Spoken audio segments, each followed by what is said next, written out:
वहाँ पर आप काम करके आते हो, कोई भी कार्य है वहाँ पर रिबन काट देते हैं दुष्यंत चौटाला जी। तो ये वैसे रिबन काटने से और पोस्टर पाड़ने से कुछ नहीं बनता। ये तो सारी जनता ने बेरा कि वे माननीय उप मुख्यमंत्री दुष्यंत चौटाला ने उचाना में वाल्मीकियों के लिए कितना पैसा दिया है।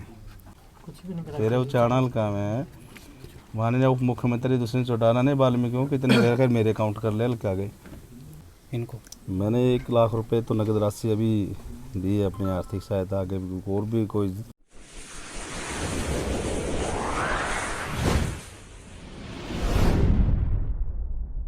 स्पेशल हरियाणा देखने वाले सारे दर्शकों ने सतीश धनोदा की राम राम। फिलहाल वो जो धनोदा में एक गरीब परिवार है, आपने पहला भी सारी बात बता दी थी, मकान भी आप कई बार दिखा लिया, लेकिन आज यहाँ पर नरवाना के विधायक राम निवास सुरजाखेड़ा पहुँचे हैं।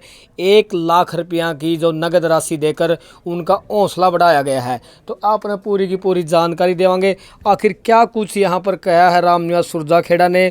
तो दुष्यंत चौटाला को लेकर भी यहाँ पर बोले गए हैं, उनका राज भी खोला है दुष्यंत चौटाला का भी, क्योंकि धनोदा में जब दुष्यंत चौटाला आए थे तो रामनिवास सुरजाखेड़ा के पोस्टर पाड़े गए थे, तो वो भी सारे राज खोल दिए हैं। और 1 लाख रुपये जो ये गरीब परिवार है इनका हौसला बढ़ाने के लिए दिए हैं। लगातार इनकी मदद होने लग रही है। जो रामनिवास सुरजाखेड़ा है उन तक पूरी की पूरी जानकारी लेवांगे, बात करांगे, मौका पर पहुँच रहे हैं, अंदर है, उन तक बात करांगे। जी नमस्कार। नमस्कार जी। विधायक जी, जिस प्रकार से आप भी एक साधारण परिवार से आते थे, लेकिन आपने भी संघर्ष करके आज ये मुकाम हासिल किया है, नरवाना के विधायक बने हैं और प्रसिद्ध विधायक बने हैं, तो ऐसे में क्या लगता है कि जिस प्रकार से इन बेटियों ने भी एक गरीब परिवार से होते हुए आज ये मुकाम हासिल किया, तो क्या मेन चीज़ें होती है कि एक बड़ा मुकाम हासिल करने के लिए, जैसे आपने किया इन्होंने भी किया?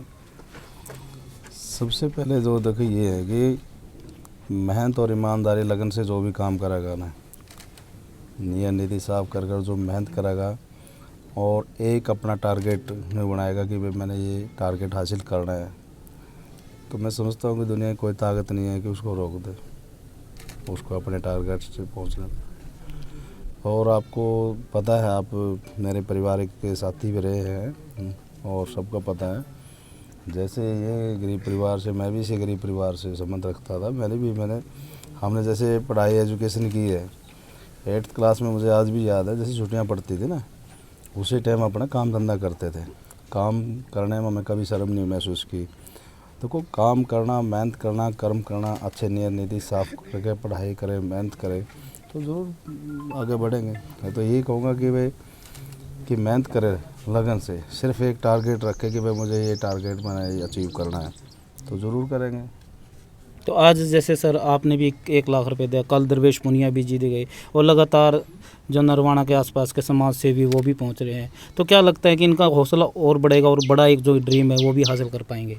बिल्कुल होगा। जैसे हमारी और ये बहनें हैं हमारी, ये और जैसे इनको भी मोटिव मिलेगा और समाज के जितने बच्चे पढ़ने वाले हैं उनको भी एक अच्छा संदेश जाएगा कि भाई हाँ, अगर तुम भी इनकी तरह मेहनत करोगे तो हर तरह से हर समाज के भी हैं और जितने भी समाज सेवी हैं, वो जो अच्छे इंसान हैं समाज में, वो हर तरह से इनका मनोबल बढ़ाने का और मान सम्मान परिवार को सब देंगे, तो एक अच्छा मैसेज आता है समाज में। ये सर ऐसा भी है कि लोग कहते हैं कि इनको आजकल की सरकार में पैसा चलता है, तो ये गरीब परिवार है, इनके पास पैसा नहीं है, फिर भी इन्होंने ये मुकाम हासिल किया, इसके बारे में क्या कहोगे? कौन कहता है सरकार में पैसा चलता है? बहुत कहते हैं जी, कहने वाले पोजीशन तो होता है। इस सरकार में ऐसा है कि मेरे नरवाना से 8 HCS लगे हैं। HCS कितनी बड़ी पोस्ट होती है, ठीक है, 8 HCS लगे हैं और 8 के HCS एक भी बिना पैसा, बिना पर्ची खर्ची के लगे हैं। तो ये सरकार ये है, जैसे इन बच्चों ने हासिल करी है इतने अच्छे अचीवमेंट, तो अगर मेहनत करेंगे तो इसमें कोई किसी के ना सिफारिश है, ना किसी को कोई पैसा है। अपनी मेहनत से, अपने इंटेलिजेंस से, अपने से आगे बढ़ते हैं और सरकार उनको मौका देती सर है। ऐसा भी है, कोई भी विधायक नेता लोग किसी गरीब की दहलीज पर तभी आवे है कि जब उन्हें कोई उनका उद्देश्य हो, शायद इसका पीछे कोई राजनीति या उद्देश्य हुआ। तो आपका उद्देश्य क्या, कोई राजनीति है या इन्हें बच्चा को हौसला बढ़ाना है? देखो, मैं और आगे तो किसी कह नहीं सकता, लेकिन मेरा कोई राजनीतिक उद्देश्य नहीं है और ये आप सब जानते हो। मेरा पहले भी, इससे पहले बच्चों का मनोबल, जैसे भी कोई भी हल्का में कोई और ऐसा होता है, उसका मनोबल, उसका उत्साह बढ़ाने का और उसका जितनी मारे होते हैं वो करते हैं। जैसे अभी कुछ देर पहले मैंने कहा था, उस टाइम तो मैंने चुनाव भी नहीं लड़ा था, जैसे ही लड़का MBBS था, खूब कराओ। और ये तो मेरे समाज से भी है और गरीब परिवार से है। इससे एक नैतिकता, मेरी मॉरल ड्यूटी बनती है समाज के नाते होने के नाते भी, और नरवाना हल्का का विधायक होने के नाते भी। इसमें राजनीति अगर हम जैसे आप हल्का ने बनाया है, अगर हम इनका मनोबल और हौसला नहीं बढ़ाएंगे तो कौन बढ़ाएगा। सबसे पहले हम नहीं करने चाहिए कि ताकि बच्चों को लगे और एक अच्छा मैसेज आए समाज में। ये ज़रूरी नहीं है कि वे जिस समाज में इन्होंने लिया और वे मेरे समाज में, ये हर समाज में 36 बिरादरी में कोई भी गरीब हो जो पढ़ने वाला बच्चा है उसके लिए एक अच्छा संदेश जाता है कि वे जब तुम भी अगर ऐसी तरह मेहनत करोगे तो तुम्हें भी ऐसी तरह मान सम्मान परिवार को और सब पूरा सारी दुनिया देखे, पूरा प्रदेश देखे, पूरा देश देखे कि वे मेहनत करने वाले बच्चों को हमेशा ही उसका मान सम्मान रहता है और जरूर मिलना चाहिए। तो सर, सरकार की योजनाएं बहुत है गरीबों के लिए, ऐसे ऐसे गरीबों को वो योजना क्यों नहीं मिलती? मकान आप देख सकते हैं, एक कमरे का मकान है, 10 बेटियां यहाँ गुजारा करते हैं, पढ़ाई भी करती है और इतना बड़ा मुकाम भी है। तो ऐसे में वो स्कीमें यहाँ क्यों नहीं लागू होती? ऐसी क्या कमियाँ रह जाती है सरकार की जो जो स्कीमें यहाँ पे आते जीरो हो जाती है? ये एक आपने एक बहुत अच्छा सवाल करा है। बहुत सरकार की जन कल्याण इतनी ही योजनाएं बनाई हुई है सरकार ने, बहुत ज़्यादा, लेकिन कुछ इतनी योजनाएं हैं, कुछ तो पेपर में फाइलें तक ही सीमित है। जहाँ ज़रूरतमंद है, जो गरीब है, जिसके लिए सरकार ने बनाई, उस तक पहुँच नहीं पाती, उनका पता ही नहीं होता। मेरी माननीय मुख्यमंत्री मनोहर लाल जी से एक बार इस बारे में डिस्कस हुआ। मैंने कहा जी, जितनी भी आपने जन कल्याण योजनाएं शुरू की हैं गरीबों के लिए, छत्तीसगढ़ जो भी गरीब है, आप इनके लिए ना एक कैंप लगवाओ, और कैंप लगवाओ और हर जगह जैसे कोई भी है, जैसे रेलवे स्टेशन है, बस स्टैंड है, मिनी सेक्रेटेरिएट है, जहाँ सार्वजनिक प्लेसेस हैं, जहाँ आवाजाही जनता का ज़्यादा है, ताकि उन जो भी आपने प्लान बना, जो पॉलिसी बनाई है, गरीब जन कल्याण योजना, जो भी जितनी पॉलिसीज हैं, उनका सबको पता होना चाहिए। और वहाँ कैंप लगा, कैंप में ही जाकर सबको जागरूक करे, उनकी पॉलिसियों को साथ के साथ जितने नहीं वहीं एट दी स्पॉट जाकर उनको समझाए और बताए भाई ये पॉलिसी ये है, इसके तहत करो। क्योंकि आजकल तो इतना है कि सारे के सारे लगभग वो कागजे में और फाइलें तक सीमित आ दिया तो मेरे को लगता, तो इस कारण भी नहीं पहुँच पाते। बाकी सरकार लग रही है अब तो ऑनलाइन का सिस्टम, बहुत सारा सिस्टम लग रही है कारण, जो पोर्टल बनाए हैं, जिससे एक आधार कार्ड बनाए हैं, PPP बनाया है, और कई तरह के तो जैसे पेंशन का है, BPL का है, कुछ भी चीज़ हो ऐसे बन के ना सारे के सारे आज तो उस टाइप से जाएंगे। तो ये है सिस्टम जो। सर, इसका जिम्मेवार कौन है जो योजना इधर तक नहीं आती? इसका जिम्मेवार तो जो प्रेजेंट जो कोई भी सरकार हो, जब तक जो अगर सुझाव ना दें, जैसे मैंने सुझाव दिया क्योंकि मैं खुद इससे वो हूँ, मैंने कहा कि भाई आप कैंप लगवाओ, जितनी भी योजनाएं नहीं है, जितनी भी है योजनाएं, बाबा अम्बेडकर के नाम से भी है, 80,000 रुपये देना है और देना है, काफ़ी इतनी है कि अगर जब तक सारी सरकारें उनको भी इतना अगर सही अच्छी तरह नहीं उसको बताएंगे ना, कैंप लगवाओ, उनको बताओ प्रॉपर एट द स्पॉट, उनके वहीं फार्म जो भी फॉर्मेलिटीज है वो कंप्लीट करवाओ। आज जो भी इनकी जो सुविधा जो गवर्नमेंट से सरकार जो देना चाहती है वहीं कराओ।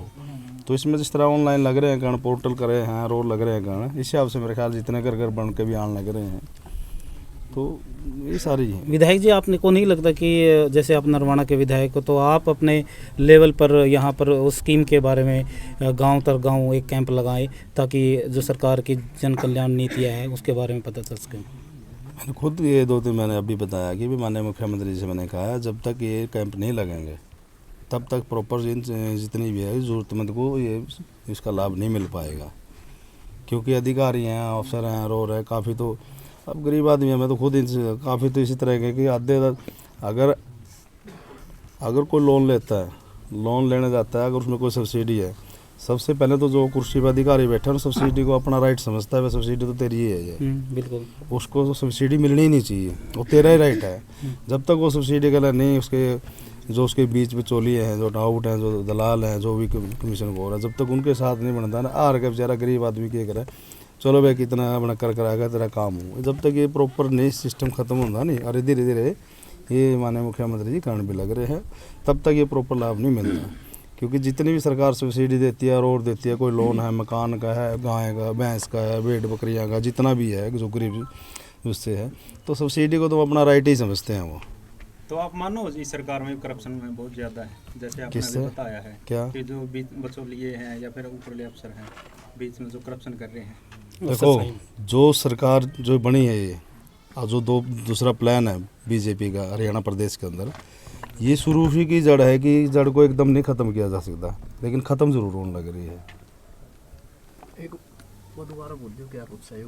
जैसे सर जो ये बेटियां हैं जिन्होंने ये मुकाम हासिल किया है, तो क्या कुछ आप योगदान देना चाहेंगे अंदर इनको? मैंने 1 लाख रुपए तो नगद राशि अभी दी है अपनी आर्थिक सहायता के, और भी कोई किसी भी प्रकार की पढ़ाई लिखाई में जब भी हमारी ज़रूरत होगी आर्थिक से संबंधित हम बिल्कुल उनकी मदद करेंगे। सर एक बड़ा प्रश्न ये है कि नरवाना का विकास की अगर बात करें, सीवरेज की बात करें, पानी के लिए जब करोड़ों रुपए का ऐलान आपकी तरफ से किया जाता है, तो ऐसे में एक राजनीतिक लोग की बात करें या किसी मंत्री की बात करें या उप मुख्यमंत्री की बात करें, तो वो कह देता है कि ये मेरे द्वारा किया गया है। तो क्या लगता है कि नरवाना का विकास नहीं होगा इस प्रकार की राजनीतिक लड़ाई से? देखो एक बात बताओ, आप पत्रकार बंधु भाई हो, आप सब पता है, जनता भी एक और इसके अंदर ये बात थी, जहाँ पर आप काम करके आते हो कोई भी कार्य है वहाँ पर रिबन काट देते हैं दुष्यंत चौटाला जी। तो सर तो चलो भाई देखो, दुष्यंत चौटाला जी हरियाणा प्रदेश के उप मुख्यमंत्री जी हैं, ठीक है। रिबन उनकी मर्जी है, चाहे कड़े काटो पूरा प्रदेश में, ठीक है।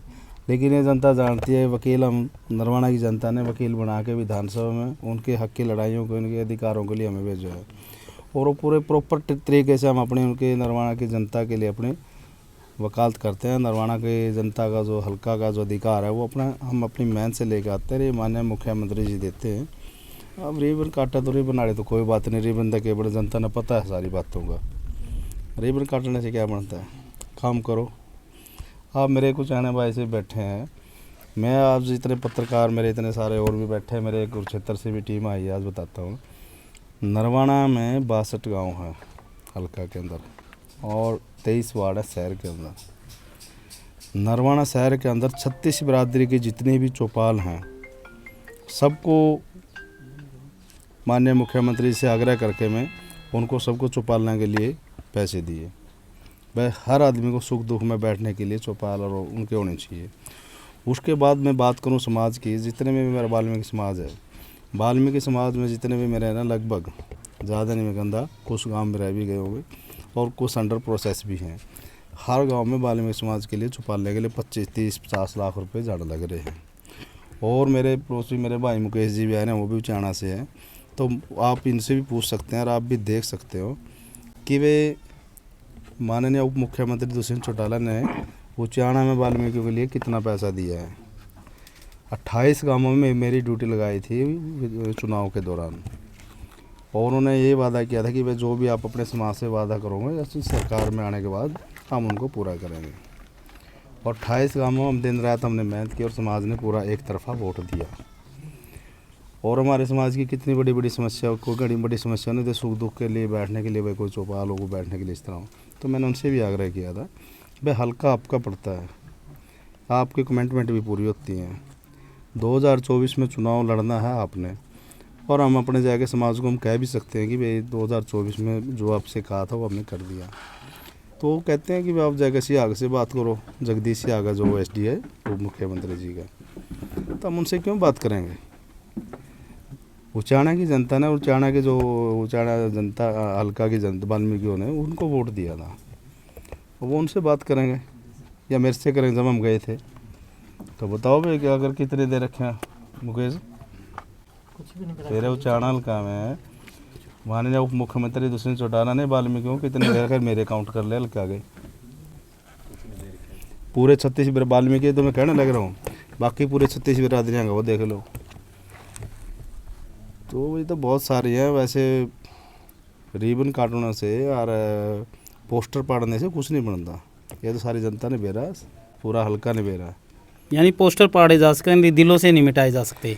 जनता के दिलों से कैसे हटाएंगे जी, जब वोट दाबेंगे बटन दबाएंगे ना, वो तो दिल से दिया जाता है अपना मत, किसी की ना किसी उससे डरवा उसे ना, और ये तो एक खुद का एक अपने अधिकार है, अपने मन से दिया जाता है, अपने दिल से। एक गुड़िया जाए एक शब्द अजीत राज।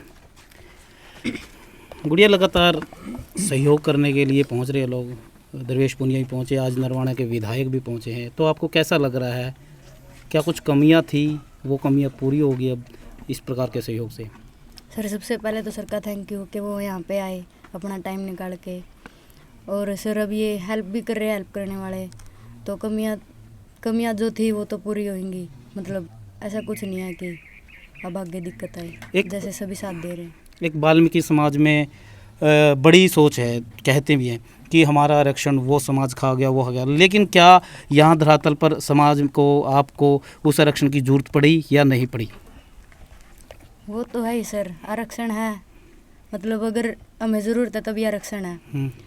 और इस चीज़ की ज़रूरत सर, जैसे किसी भी व्यक्ति को अगर मुकाम हासिल करना है, कोई अपना ड्रीम हासिल करना है, तो वो ये नहीं देखता कि मेरे पास आरक्षण है या नहीं है, वो करेगा।